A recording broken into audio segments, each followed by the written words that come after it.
Welcome viewers. आपका एक बार फिर से मेरे इस चैनल पर स्वागत है। आइए आज हम एक स्टोरी देखते हैं। ये स्टोरी है Androcles and the lion. Androcles and the lion. एक व्यक्ति है जिसका नाम है एंड्रोकल्स और एक शेर की कहानी। वंस अपॉन अ टाइम, एक बार की बात है, ठीक है। देयर लिव्ड अ स्लेव, एक गुलाम रहता था, है ना। लिव्ड अ स्लेव, एक गुलाम, गुलाम, अस्लेव मतलब गुलाम, रहता था, ठीक है, रहता था, है ना। नेम्ड, उसका नाम था, नेम्ड, क्या नाम था उसका? एंड्रुकल्स। तो ये पूरा हम जब सेंटेंस जब पढ़ेंगे ना यहां से लेके यहां तक, तो इसका मीनिंग एकदम क्लियर आएगा। अगर हम टुकड़ों में पढ़ेंगे तो इसका मीनिंग एकदम क्लियर नहीं आएगा। There lived a slave named Androcles, ठीक है। एंड्रुकल्स नामक एक गुलाम रहता था, ठीक है। आप देखो उल्टा पढ़ोगे तो आपको बिल्कुल समझ में आएगा सही। कुछ स्ट्रक्चर्स को एकदम हुबहू उल्टा पढ़ते हैं तो ज्यादा सही आता है, ठीक है। He escaped his master and hid in the forest. He escaped, किसकी बात हो रही है? एंड्रोकल्स की। उसने अपने मास्टर को, यानी उसका जो मालिक था उसको छोड़ दिया था। ही, किसकी बात हो रही है? एंड्रोकल्स की। सो एंड्रोकल्स नाम है व्यक्ति का, कैपिटल लेटर से लिखा हुआ है तो ये एक प्रॉपर नाउन है, ये किसी व्यक्ति का नाम है। तो एंड्रोकल्स की जगह पर ही लिखा हुआ है, ही है जो प्रोनाउन है इसका। एंड्रोकल्स एस्केप्ड हिज मास्टर, एंड्रोकल्स ने अपने मास्टर को यानी उसके जो मालिक था उसको छोड़ दिया। एंड, और, हिड, छुप गया, कहाँ? इन द फॉरेस्ट। और कहाँ छुप गया एंड्रोकल्स? जंगल में छिप गया, ठीक है। यहां देखिए, hid second form, escaped second form, lived second form. Second form मतलब पास्ट टेंस। कोई भी जो कहानी होती है ना, वो ज्यादातर 99.9% हम पास्ट टेंस में ही बताते हैं, क्योंकि कोई भी जो बात होती है वो बताते समय, कहते समय थोड़ी हो रही है। ये मैं तुम्हें कह रहा हूं, इस समय कोई भी समय हो रहा है, मान लीजिए इस समय दिन के 3:30 बज रहे हैं, तो 3:30 बजे थोड़ी घट रही है कहानी और आज की तारीख में थोड़ी घट रही है। ये कहानी पहले घटी थी, तो इसके लिए हमें सेकंड फॉर्म का यूज करना पड़ता है जब भी कभी बात सिंपल पास्ट टेंस की आती है तो, ठीक है। While searching a place to hide, while searching a place to hide, एक छुपने वाली जगह की तलाश करने के दौरान, एक छुपने वाली छुपने वाली जगह की तलाश करने के दौरान। देखो उल्टा चलोगे तो समझ में आएगी, है ना। छुपने वाली जगह की तलाशी के दौरान, ही, ही कौन, किसकी बात हो रही है? ही यहां पर एंड्रोकल्स की बात हो रही है, क्योंकि हमारा जो हीरो है, देखिए टाइटल में ही लिखा हुआ है एंड्रोकल्स, और अभी तक लायन तो आया ही नहीं है। तो अभी जितनी भी बात हो रही है वो एंड्रोकल्स की बात हो रही है, ही को लेकर के। हिम और हिज जहां भी आएगा वहां एंड्रोकल्स है, ठीक है। एंड्रोकल्स, सॉरी, हाँ, searching a place to hide he saw a wounded lion. He यानी एंड्रोकल्स ने एक लायन को देखा जो कि जख्मी था। वुंडेड मतलब जख्मी, एक शेर को देखा, है ना। अब यहां से शेर आ गया। It had a thorn stuck to his paw, उसके पाव में, पाव, हिंदी में भी पाव ही बोलते हैं इसको, इंग्लिश में भी पाव। हिज, किसकी बात हो रही है? शेर की। इट हैड, यहां लायन पर बात खत्म हुई थी तो ये इट का मतलब कौन है? लायन से आ रहा है। और वैसे भी ये जानवर है, और ये पालतू तो है नहीं, यहां पर पालतू की तरह यूज नहीं कर रहे हैं हम उसको। लायन का कोई नाम भी नहीं है तो इसको हम यूज करेंगे it. It had, past tense, had a thorn, एक कांटा उसके, स्टक, लगा हुआ था या धसा हुआ था, कहां पर? टू, कहां बता रहे, किस सिचुएशन पर, किस डायरेक्शन में, या किस किस डेस्टिनेशन में, ये प्रेपोजिशन वो बताता है। कहां लगा हुआ था कांटा? उसके, इसके किसके? शेर के पांव में। एंड्रोकल्स वो व्यक्ति जो है गुलाम, held its paw and gently pulled out the thorn. पूरा सेंटेंस आप लोग पढ़ लीजिए, मतलब आप कभी भी ट्रांसलेशन करें पूरा सेंटेंस पढ़ें, यहां से लेके यहां तक घबराए नहीं, फिर उसका ट्रांसलेशन निकालें तो आपके लिए आसान होगा। टुकड़ों में ट्रांसलेशन मत निकालें, फ्रेजेस में निकालें, क्लॉजेस में निकालें या पूरा सेंटेंस में निकालें। Androcles held its paw and gently pulled out the thorn. Androcles ने हेल्ड इट्स पा, इट्स मतलब शेर का पाव अपने हाथ में लिया, मतलब ठीक है, हेल्ड लिया, एंड जेंटली और बड़े ही आराम से, बड़े ही प्यार से, पुल्ड आउट, पुल्ड आउट मतलब कांटे को खींच करके निकाल दिया। पुल्ड आउट द थॉर्न, किसको निकाला? कांटे को निकाला। दी क्यों लिखा हुआ है थॉर्न के आगे? क्यों? क्योंकि जो कांटा है वो एक एक कांटा है और विशेष कांटा है जिसकी हम पहले बात कर चुके हैं, ये रेफरेंस में आ चुका है, ठीक है। The thorn, pulled out the thorn, thorn मतलब कांटा, कांटा एक उस कांटे की बात हो रही है जो कि किसके पांव में लगा हुआ है? शेर के पांव में लगा हुआ है। ये वो कांटा नहीं है जो कि, मतलब इस कांटे का संबंध शेर के साथ में हो गया और शेर का संबंध एंड्रोकल्स के साथ में हो गया। तो आप देखिए एंड्रोकल्स तो प्रॉपर नाउन है तो उससे पहले तो टीएचई आ नहीं सकता, लेकिन अगर लायन है, लायन है और लायन से जुड़ा हुआ कोई मतलब कोई भी नाउन है तो नाउन से पहले, कॉमन नाउन है तो डी आएगा, ठीक है। यहां पर भी लाइन से पहले ए नहीं आ सकता, डी ई ही आएगा जब भी कभी इस लाइन का जिक्र आगे लाइंस में होगा। तो देखिए यहां पर आ गया है ना इसके बारे में। The third, the lion was very grateful, वो लायन, वो यहां पर टीएचई का मतलब आप मान लीजिए वो से है, वह लायन, वह लायन, यहां पर ए लायन नहीं हो सकता क्योंकि ये लायन उस लाइन की बात हो रही है जो कि हम यहां पर जिसका जिक्र कर रहे हैं। जब किसी भी चीज का, किसी भी व्यक्ति का, अगर किसी भी जानवर का जब हम जिक्र करते हैं, पहली बार तो उसको ए से बोलते हैं, लेकिन बाद में जितनी बार भी उसका जिक्र आता है टीएचई यानी दी से उसका जिक्र होता है। दी लायन वॉज, पास्ट टेंस की बात जारी है, घटना की बात करें। दी लायन वॉज, जो शेर है, शेर था, वेरी ग्रेटफुल, वो बहुत ज्यादा आभारी हुआ, एंड रब्ड अप अगेंस्ट एंड्रोकल्स नीज, और भाई जानवर जो है वो अपनी कृतज्ञता को दिखाने के लिए, अपने प्रेम को दिखाने के लिए, धन्यवाद देने के लिए किस तरीके से पेश आता है इंसान से? जाहिर सी बात है वो आकर के थोड़ा सा उसके साथ में प्यार से खेलता है, थोड़ा सा उससे अपने शरीर को टच करने की कोशिश करता है, रब करता है अपनी खाल को उससे, है ना। जैसे आपने देखा होगा जो डॉग्स होते हैं वो कैसे खेलते हैं, उस तरीके से उसने आकर के, इसका मतलब हुआ है रब्ड अप अगेंस्ट एंड्रोकल्स नी, उसने आकर के एंड्रोकल्स का जो घुटना था उसको अपने से आकर के वो रगड़ने लग गया, ठीक है। जब जानवर रगड़ता है ना इस तरह से तो मतलब वो प्रेम दिखाता है अपना, जैसे डॉग्स को आपने देखा होगा, जैसे मैंने बताया। अब आप देखिए आगे देखेंगे हम। The soldiers found Androcles in the forest, पूरा पूरा देखेंगे। The soldiers found Androcles in the forest, soldiers मतलब जो सैनिक थे उस राज्य के, उन्होंने देख, फाउंड मतलब ढूंढा, उनको एंड्रोकल्स मिला, यहां पर ढूंढा भी हो सकता है, मिला। द सोल्जर्स फाउंड एंड्रोकल्स, जो एंड्रोकल्स भागा था, ये एंड्रोकल्स कौन है? ये गुलाम है, तो इसका जो मास्टर है उसने इसकी तलाशी के लिए सैनिकों को दौड़ाया होगा, तो जो सैनिक थे उन्होंने एंड्रोकल्स को फिर पा लिया। द सोल्जर्स फाउंड एंड्रोकल्स, सोल्जर्स ने खोजा या पता किया या ढूंढा एंड्रोकल्स को, कहां ढूंढा? इन दी फॉरेस्ट, फॉरेस्ट में ढूंढा, है ना, फॉरेस्ट में ढूंढा, है ना। इन द फॉरेस्ट मतलब घनी जगह पर, है ना।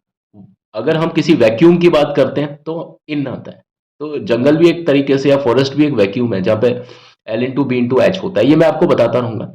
एंड इम्प्रिजन्ड हिम, एंड्रोकल्स को पकड़ा सोल्जर्स ने और उसको बंदी बना लिया। इम्प्रिजन्ड मतलब उसको बंदी बना लिया, हिम किसको? एंड्रोकल्स को। इन रोम, रोम में यानी यूनान में, it was a custom to throw prisoners in front of hungry lions, तो यूनान में यानी रोम में ये एक प्रथा, कस्टम यानी एक प्रथा थी, एक रिवाज था। इट वॉज अ कस्टम, एक रीति थी, एक रिवाज था, एक प्रथा थी। टू थ्रो, किस चीज की प्रथा थी? टू थ्रो, फेंकने की प्रथा थी। किसको फेंकने की? प्रिजनर्स, यानी जो भी कोई बंदी होते थे, जो अपराधी होते थे, जो मतलब जाहिर सी बात है, प्रिजनर मतलब प्रिजन मतलब जेल, और जो प्रिजन में रहते हैं उसको बोलते हैं प्रिजनर्स। और प्रिजनर्स कौन होते थे? जो कोई अपराध करते थे। तो उनको अपराधियों की जो सजा होती थी वो क्या होती थी? इन फ्रंट ऑफ हंग्री लायंस, उनको थ्रो किया जाता था। किसके आगे फेंका जाता था? इन फ्रंट ऑफ, किनके सामने फेंका जाता था? इन फ्रंट ऑफ मतलब किस सामने? किसके सामने? हंग्री लायंस, यानी भूखे शेरों के सामने उनको फेंक दिया जाता था। सो तो Androcles was thrown into a stadium. तो या इसलिए एंड्रोकल्स को वॉज थ्रोन, को फेंका गया। ये देखिए पैसिव है, तो एंड्रोकल्स ने फेंका नहीं, एंड्रोकल्स को फेंका गया। गया मतलब वॉज, थ्रोन फेंका गया, इनटू कहां पर? एक स्टेडियम में। स्टेडियम मतलब पूरा का पूरा जो मैदान था वो खाली था, वहां पर एंड्रोकल्स था, है ना। The emperor signalled his soldiers. अब जो एम्परर था, जो बादशाह था, उसने क्या किया? इशारा किया। किसको इशारा किया? सिग्नल मतलब इशारा किया। किसको इशारा किया? सिग्नल्ड हिज सोल्जर्स, सोल्जर्स को इशारा किया, अपने सोल्जर्स को, to unleash the hungry lion. Soldiers को इशारा किया कि भाई जो भूखा जो शेर है उसको खोल दिया जाए, इसको छोड़ दिया जाए। अनलीश मतलब खोल दिया जाए, आजाद कर दिया जाए, खोल दिया जाए, जो भी है। दी हंग्री लायन, ठीक है। अब देखिए, इंस्टेड ऑफ, की बजाय, की बजाय, है ना, किसकी बजाय? ऑफ अटैकिंग एंड्रोकल्स, एंड्रोकल्स को आक्रमण करने की बजाय, द लायन, जो शेर था, रब्ड अप अगेंस्ट, ये पूरा एक फ्रेजल वर्ब है। रब्ड अप अगेंस्ट मतलब उससे दुलार करता है। शेर, शेर आता है उससे प्यार करता है। प्यार कैसे करता है? अपने आप को टच करके, अपनी चमड़ी को उससे टच करके। जैसे मैंने आपको बताया, जैसे कुत्ते वगैरह होते हैं ना, आप शेर से तो आप का कोई वास्ता नहीं पड़ा, लेकिन जो डॉग्स होते हैं वो अपने मालिक को कैसे प्यार करते हैं, उस अंदाज में रब्ड अप अगेंस्ट उसको बोलते हैं। शेर था, उसने मालिक के उसके एंड्रोकल्स के सामने आया, और उसको, हिम क्या है? एंड्रोकल्स है। एंड्रोकल्स को उसने उस तरीके से रगड़ा अपने आप को, है ना। और ये उसी तरीके से किया जैसे कि एंड्रोकल्स ने जब कांटा निकाला था उसको, तो उसके घुटनों से जब शेर ने रगड़ा था, डिट्टो उसी तरीके से शेर इसको इस बार भी, मतलब उसको अपनी चमड़ी से रगड़ रहा है। इसका मतलब क्या है? शेर उसको पहचान गया है, एंड्रोकल्स को, कि ये ही वो व्यक्ति है जिसने मेरे कांटा निकाला था, जिस मेरे कांटा लग गया था। He was the same lion. जाहिर सी बात है, वो जो शेर था ना, वो वही शेर था। He was the same lion, same मतलब वही शेर था। ऊम ही हैड सेव्ड, वो शेर था जिसको, ऊम का मतलब जिसको, he had saved. He had, he कौन है? एंड्रोकल्स। हैड मतलब, हैड सेव्ड मतलब बचाया था। देखिए, ये जो एक्शन है, अभी वाला जो एक्शन है, जो अभी चल रहा है यहां पर, ये तो भूतकाल का चल रहा है कि भाई एंड्रोकल्स के सामने शेर को लाया गया, ये भूतकाल का। लेकिन भूतकाल का भी भूतकाल कौन सा है? जब एंड्रोकल्स ने शेर को कांटों से बचाया था। तो भूतकाल के भूतकाल होता है तो उसमें क्या लगता है? Had plus third form. He had saved, किसने बचाया था? एंड्रोकल्स ने शेर को बचाया था। ठीक है, बात समझ में आ रही है आपके? The emperor was surprise to see this. अब जो बादशाह था वो बहुत ज्यादा आश्चर्यचकित हुआ। बादशाह आश्चर्यचकित हुआ, ठीक है, बादशाह आश्चर्यचकित हुआ, टू सी दिस, इसको देख करके, इस नजारे को, यह नजारे को देख करके बहुत ज्यादा आश्चर्यचकित हुआ। हुआ मतलब वॉज सरप्राइज्ड, है ना। वो खुद चकित हुआ, उसने किसी को चकित नहीं किया। खुद चकित हुआ मतलब ये पैसिव मीनिंग जाएगा। When asked, जब पूछा गया, when asked, जब पूछा गया, एंड्रोकल्स टोल्ड, एंड्रोकल्स ने बताया, हिम, एंड्रोकल्स टोल्ड हिम, हिम यहां पर कौन है? एम्परर। यानी एंड्रोकल्स ने बादशाह को बताया पूरी कहानी कही या पूरी कहानी बताई, पूरी कहानी, द होल स्टोरी मतलब दी होल स्टोरी मतलब पूरी कहानी बताई। किसको बताई? हिम मतलब एम्परर को बताई। किसने बताई? एंड्रोकल्स ने बताई। द एम्परर बादशाह जो था वॉज हैप्पी, इस पर बादशाह बहुत ज्यादा खुश हुआ। He was happy. He pardon, pardon का मतलब होता है माफ किया। ही मतलब माफ कौन करेगा यहां पर? शेर माफ करेगा, एंड्रोकल्स माफ करेगा, या ही किसके लिए? ऑब्वियस है ये बादशाह के लिए लिखा हुआ है। एम्परर की बात चल रही है, बादशाह की बात पिछली दो लाइन से चल रही है, तो ही का मतलब यहां पर बादशाह से होगा। ये प्रोनाउन है एम्परर के लिए। एम्परर कौन है? आदमी है, मैस्कुलिन है। और मैस्कुलिन के लिए जो प्रोनाउन है नॉमिनेटिव वो ही होगा। सब्जेक्टिव जो प्रोनाउन है, जो सब्जेक्ट है, ही पार्डन, यानी बादशाह ने माफ किया। किसको? एंड्रोकल्स को। भाई एंड्रोकल्स को माफ कर दिया उसने, उसको सजाए मौत दी, लेकिन सजाए मौत उसको आई नहीं, तो भाई उसको छोड़ना पड़ा। ही पार्डन एंड्रोकल्स, यानी जो बादशाह है उन्होंने माफ किया। किसको? एंड्रोकल्स को माफ किया। और ऑर्डर्ड, और ये आदेश दिया, दिया मतलब ईडी, दिया किसको? His master to set him free, है ना, टू सेट हिम फ्री। अब जो उसका जो मास्टर था, यानी कहने का मतलब एंड्रोकल्स का जो मास्टर था, जो मालिक था, उसको भी कहा कि भाई तुम जो है वो, मास्टर को भी कहा कि तुम भी इसको छोड़ दो। किसको छोड़ दो? एंड्रोकल्स को छोड़ दो। एक्चुअली यहां पर जो सैनिक जो इसको लेकर के गए थे जंगल में से, शायद उसको कोई अपराधी समझा होगा, इसलिए राजा के सामने पेश किया और राजा ने उसे शेर के सामने छोड़ दिया। लेकिन अब क्योंकि शेर ने उसको छोड़ दिया, तो उसने मतलब एंड्रोकल्स को भी छोड़ दिया राजा ने, और बहुत खुश हुआ और उसने ऑर्डर दिया। किसको ऑर्डर दिया? शेर का जो मालिक था, यानी मास्टर को, शेर के मालिक को, यानी उसका जो मालिक था शेर का, उसको क्या ऑर्डर दिया? To set him free. Set him free किसको? किसको? वो छोड़ने का, फ्री किया। किसको? हिम का मतलब एंड्रोकल्स को फ्री किया। Even the lion was freed, और लायन भी फ्री कर दिया गया, है ना। लायन को भी, और तो और, इवन यहां पर है और तो और हम बोलते हैं ना, और तो और, द लायन वॉज फ्रीड, शेर को भी फ्री कर दिया गया। शेर ने किसी को फ्री नहीं किया, शेर को किया गया। जब खुद इफेक्ट सब्जेक्ट के ऊपर आता है तो वहां पर एक कौन सी वॉइस होती है? ये होती है पैसिव वॉइस। वॉज के बाद third form of the verb, free का third form past participle freed, है ना। Even the lion was freed and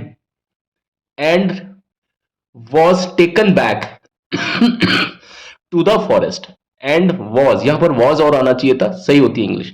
and was taken back to the forest, और उसे जंगल में ले जाया गया वापस। भाई सीधी सी बात है, शेर का जो वास्तविक घर है वो क्या है? वो जंगल है ना। ठीक है। अब इस कहानी से हमें क्या शिक्षा मिलती है? Moral of the story is that gratitude is the sign of the noble souls. कृतज्ञता, जब आप किसी के लिए कृतज्ञ होते हैं ना, कृतज्ञ मतलब जब आप आभारी होते हैं, जब आप धन्यवाद, कोई आपको धन्यवाद करता है तो फिर आप उसके लिए जो फील आता है आपके लिए, या कोई आपके लिए अच्छा काम करता है तो आपके मन में जो फील होता है उस फील को बोलते हैं ग्रेटिट्यूड, यानी कृतज्ञ। तो कृतज्ञता इज द साइन ऑफ, कृतज्ञता जो है किस चीज का चिन्ह है?